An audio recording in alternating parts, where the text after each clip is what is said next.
On September 11, 2001, 19 men affiliated with a militant Wahhabi sect from the Islamic group Al-Qaeda from 4 Middle Eastern countries executed the most significant terrorist attack ever on American soil. They were organized into 4 teams, including pilots who had been trained here in the United States the year before. The other 3 members of the team apparently didn't know their mission until the last minute. All 4 planes were California-bound commercial airliners that took off from 3 different airports here in the eastern U.S. The first team boarded American Airlines Flight 11. They hijacked it and flew it into the North Tower of One World Trade Center. Less than an hour later, United Airlines Flight 175 flew into the South Tower of the World Trade Center. The third hijacked plane, American Airlines Flight 77, flew into the Pentagon. A 4th flight, United Airlines Flight 93, later believed aimed for Washington, D.C., was bravely taken over by passengers who forced it to crash in a field near Shanksville, Pennsylvania. A total of 265 passengers, including the terrorists, were killed in the plane crashes. 2,606 people died in the collapse of the World Trade Center and the surrounding area, and 125 died at the Pentagon. That's a total of 2,996 deaths, including 344 firefighters and 71 law enforcement officers. More than 6,000 were injured, and quite a few of those have since died from their 9/11 related injuries. Lest we forget, the Sevier County Public Library System History Center is honoring those casualties by offering recollections of where some of our people were when 9/11 happened, what they were doing, and what they recall.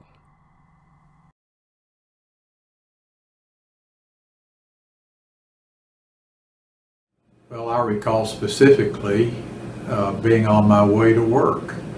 I live in Sevierville, of course, and my work at that time was with the Tennessee Court of Criminal Appeals, where I served as presiding judge. And I was at the intersection of Boyd's Creek and the Winfield Dunn Parkway, headed north, when I got a call from my hotel manager, Catherine May.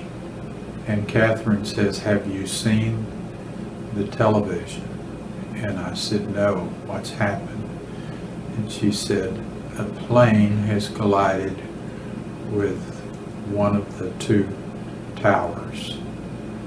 And she went on to say that it was about 2/3 of the way up to the top of the tower, and there was smoke coming from that first building.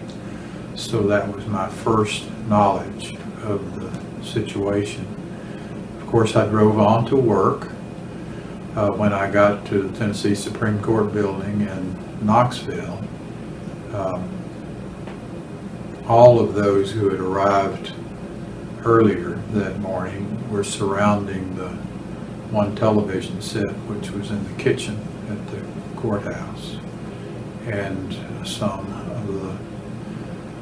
of those watching were in tears, and by then both towers had been struck. And while I cannot recall exactly when the towers fell in the context of that day, first one and then a second fell, and of course the entire population of America was devastated by the circumstances at that point. And of course the entire day was spent watching what was a tragedy as if it were in slow motion, and all of the ramifications.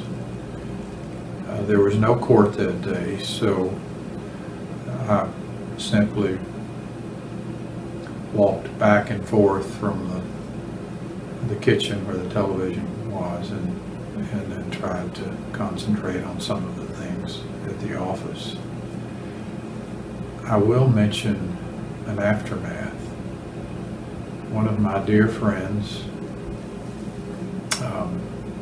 Dan Matthews, the rector at the Wall Street Episcopal Church, the Trinity Church, where Alexander Hamilton and his family are buried, was in New York at the time, and just a short distance from where the tragedies took place. And of course, the air conditioning units in the structure he was in, his office area, and where there were children, staff, volunteers to take care of the children in this supplemental building to the church, filled with smoke. The air conditioning units made it look as if that building was on fire. And he told of how several of the employees came to him and believing that death was near, and made comments such as, "If you survive, please tell my husband that I'm sorry that we had an argument this morning before I left work." And ultimately, all of those in the building were able to get out the one door which had not closed. For some reason, the exit doors otherwise had locked up, and the people inside felt that they couldn't leave. But obviously they did, and Dan Matthews, who is one of the greats in storytelling and homilies, has recounted that story a number of times at gatherings of Friends of the Smokies, where for the last 8 years he has served as chairman of our board. The first time I heard him tell that story, it was as if I was experiencing 9/11 all over again. I recall having nightmares the evening afterwards, thinking about all of those people who were tragically killed during the plane bombings of the World Trade Center. So it was certainly a sad and memorial day, and all America grieves at the fact that our country was invaded, in essence, by a foreign power.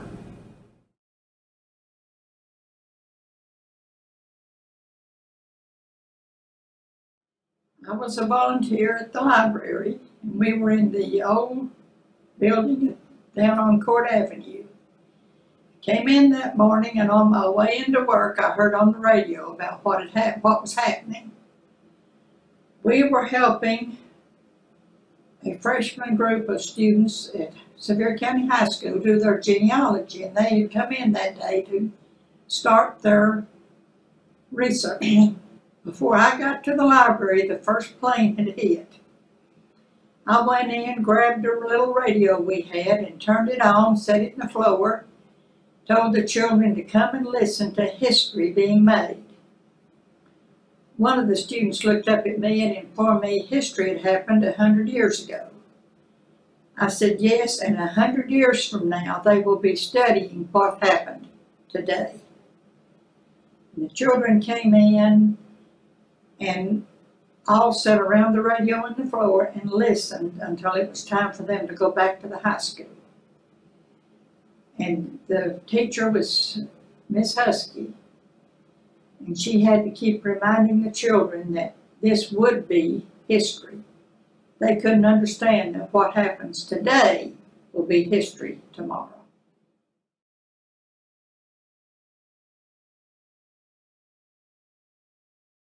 Well, at the time, I lived in a small town outside of Lima, Ohio. Um, I remember that morning was an unusual morning because we had, my wife and I had a doctor's appointment in Columbus, Ohio, which was about 100 miles from there. And so we're getting ready. We don't have the TV or radio on. And I get a phone call from one of the chiefs of the fire department.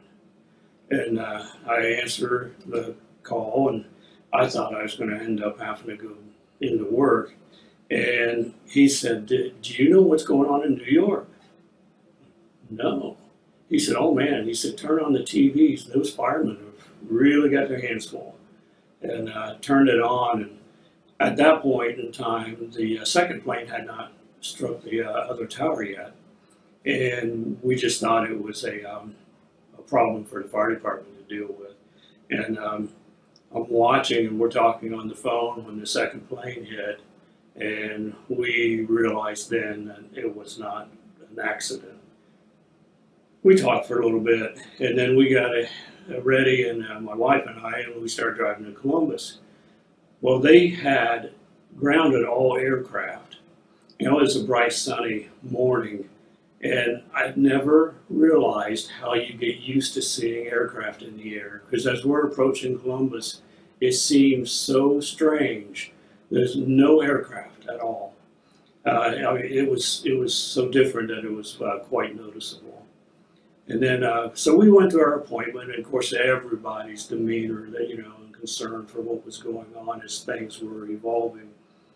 And then we stayed down there that night, and it was during the discussions we had and that evening that realization of the loss of the firefighters.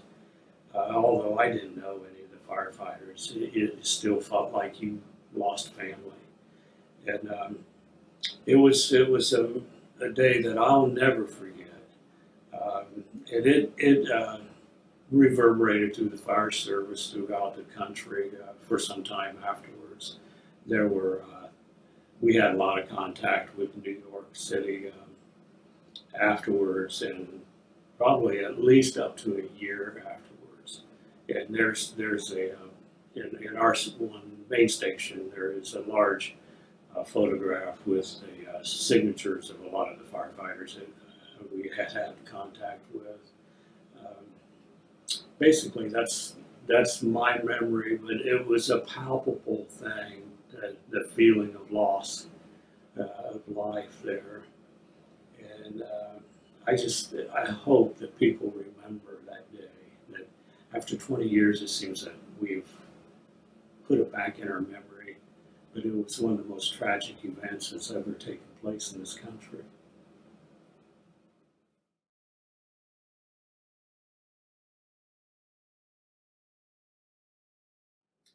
I was visiting family in Salzburg, Austria, and my aunt had had surgery, so I was trying to just get over to her house like after 3 in the afternoon, which would have been 9 o'clock New York time. And after a while, my aunt was getting tired when I was, we were talking, so we turned the TV on, and we thought it was a horrible movie. And then we changed the station and noticed it wasn't a movie. It was quite, it affected a lot of people, not just in the United States. There were a lot of people from Austria, from Germany, from different countries that were there also. And they, I remember driving around, and they had like 5 minutes of, or a minute of silence. And literally the buses stopped, the traffic stopped, everything stopped for a full minute and was quiet. They had black flags, long black flags draped down from the buildings. When people found out I was an American, they tried everything to help me. It was quite somber. I have an aunt that is a school teacher in Germany, and some of her students were on a field trip in New York and were supposed to have been in the towers on that day. And it was extremely scary for all of the families of those children until they finally got word that they were running behind because somebody didn't get up fast enough. And because of that, they were not in the towers at the time. I remember I had to spend more time there, and my cousin has an apartment, and because they're both school children, they have school children and they're teachers, they offered me this apartment because we didn't know how long I was going to stay, and I wanted to buy them a radio for the apartment. So I went to a store, and they had I wanted to buy a radio and I wanted to use my credit card, and they said they wouldn't accept my Visa. And so I went to a hotel that was nearby and asked if I could get some money, and they said no, I'd have to go to the bank. And here was the number of the bank.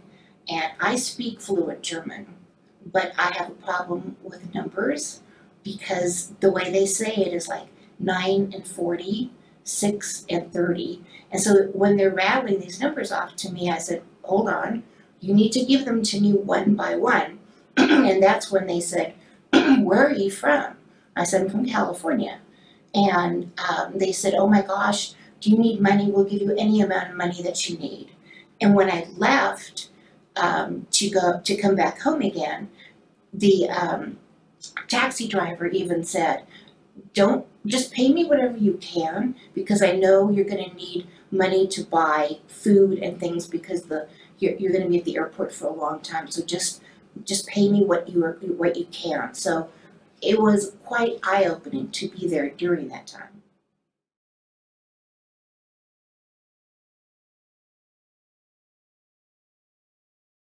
I was home with the family, and the only thing I remember is just hearing it from the radio reports. And I remember we went outside and we could see the glow from the Cobbly Knob side where they had the fires there. So from our house we went up on one of the little ridges and you could see the glow from that. But I just remembered we prayed for all the families that were affected by that. That was the first thing my wife said we need to pray for them. And but that's about all I can tell you.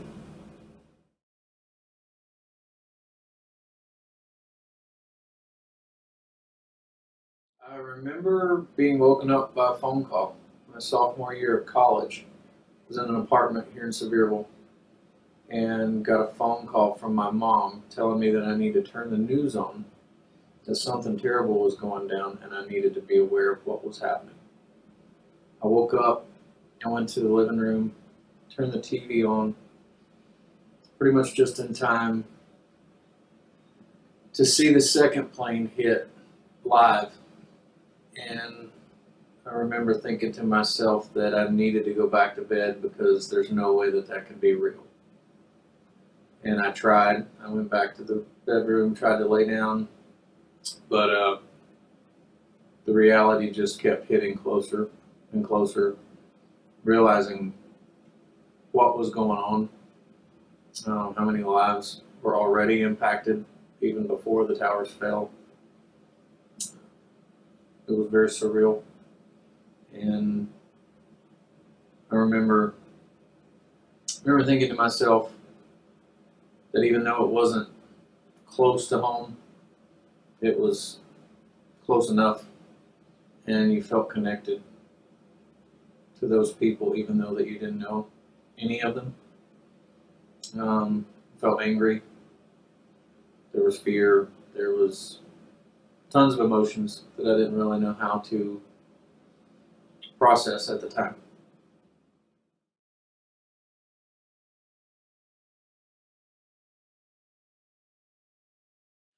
And we were in France on 9/11. I was representing Canada and the U.S. at the North American, European, and African Youth Exchange Conference in Lille, France.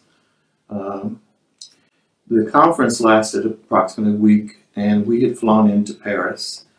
at Charles de Gaulle Airport and got a room. Our plane was going to leave the next day. We went downstairs. We decided, I make French onion soup, so I thought, you know, I want to see if my French onion soup is as good as the ones we can get on the Sidewalk Cafe or not. So we went down to the cafe to try their French onion soup.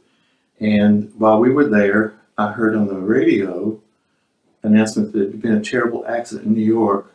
I just got snippets. It was on the side. And they said that there was a terrible airline crash. Then we looked out down the street, and there were people running down the street. So we walked down the street, and we were walking by this beauty shop, and we saw a TV up on the top. I speak French, but Linda doesn't. But so we went inside to see what the report was saying, and just as we got there, we saw the second plane fly into the building. So we knew it wasn't an accident at all. It was a terrorist attack. So we go back to the airport, to the hotel, and we watched some CNN news to see what was going on. And we checked in with our airline. It was US Air. And they said, well, we're going out at the same time, which was 11 a.m. the next day. So the next morning we got up, checked out of our hotel, went down to the airport, and go up to the desk, and they said, well, we're not going at 11. We may be leaving at 1.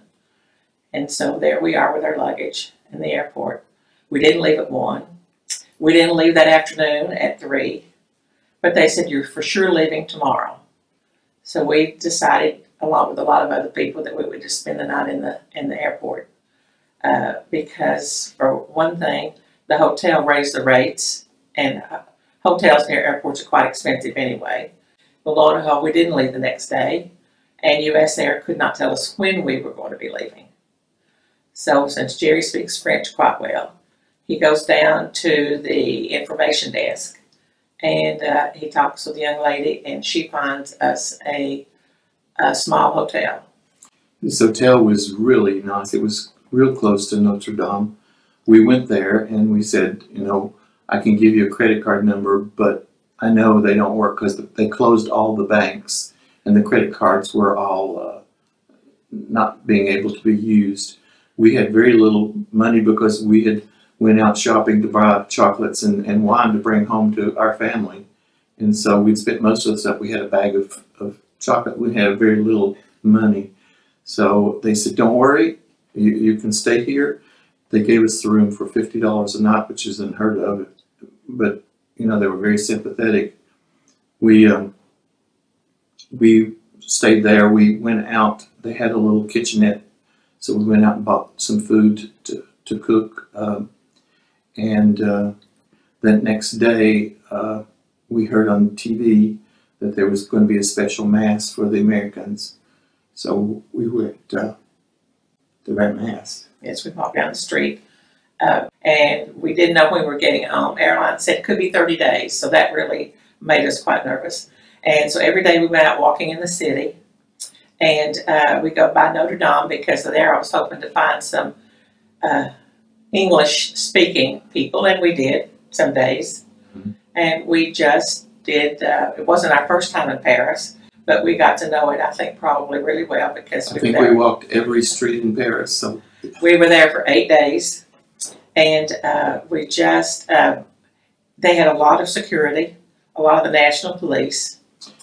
Well, that was tell them about the airport. The reason they had received threats that they were going to explode a bomb at the Arc de Triomphe or the Eiffel Tower, and so everything was.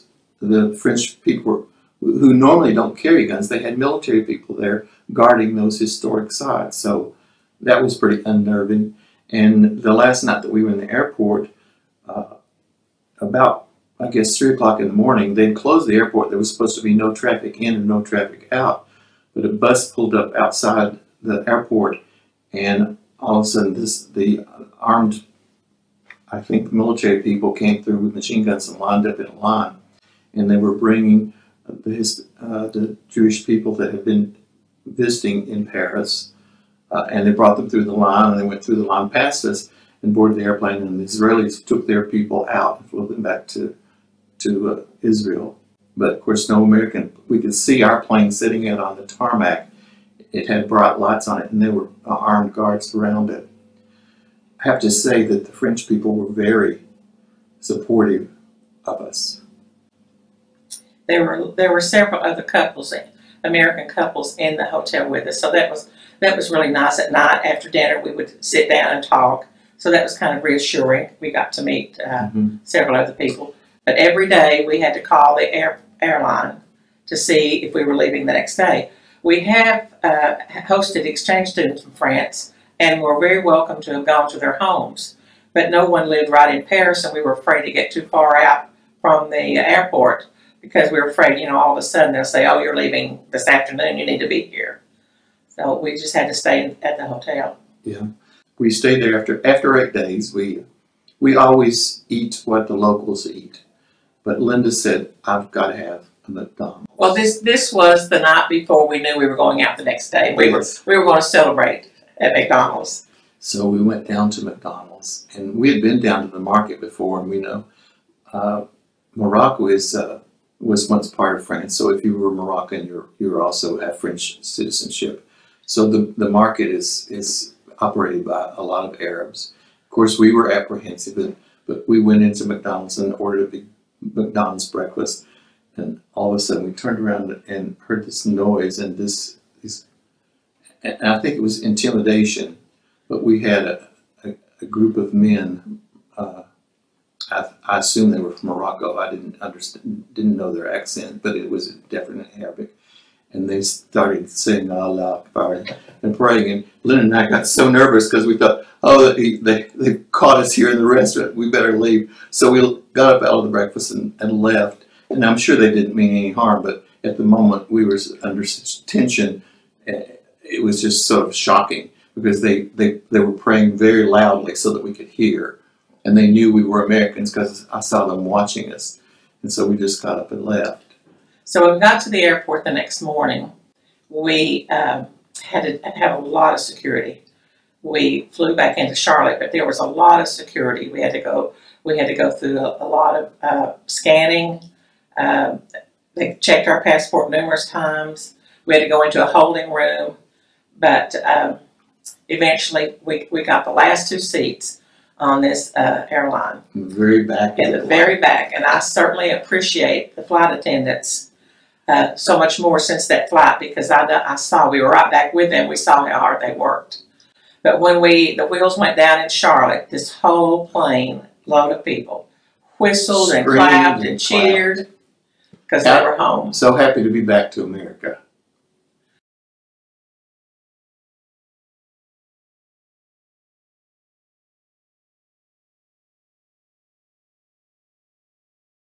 Okay.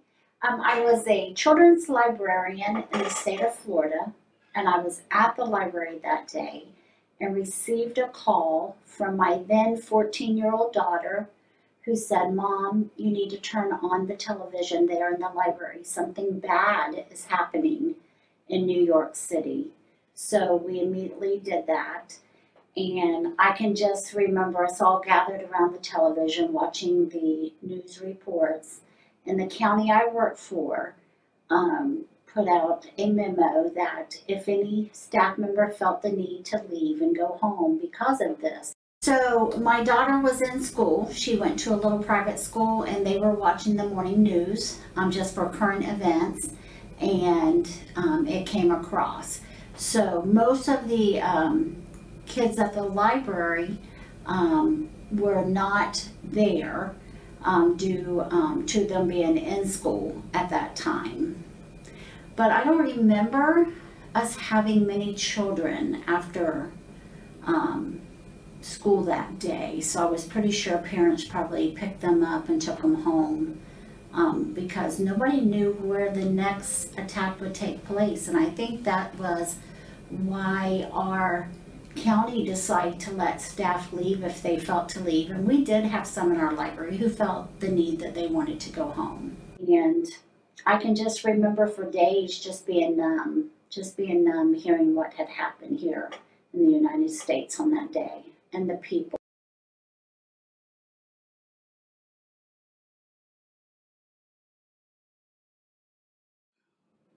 Okay, I was in the Caribbean, way down south in a little island called Trinidad. I was sitting downstairs by an old friend's house. I haven't seen him for a long, long time, many, many years.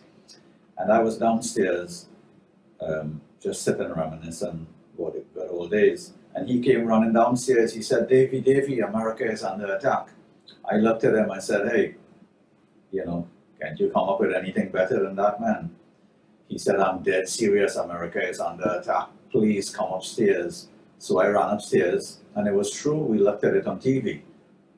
And I couldn't believe what I was seeing. The Twin Towers was, you know, the plane had just hit the Twin Tower. And first I thought it was some kind of movie or something. And I was asking him, I said, is this really a show? Is this a movie or something? He said, no, this is real, you know. So that's where I was. That's how I saw what happened on 9/11. Yes, the grounding of the flights did delay the return. As a matter of fact, I ended up in England at Heathrow International, I believe, before coming back to America. And just as we got to Heathrow, the same thing happened in Heathrow. Everybody had to clear the entire airport. People, the authorities was running crazy. There was some bomb scare in Heathrow International in England.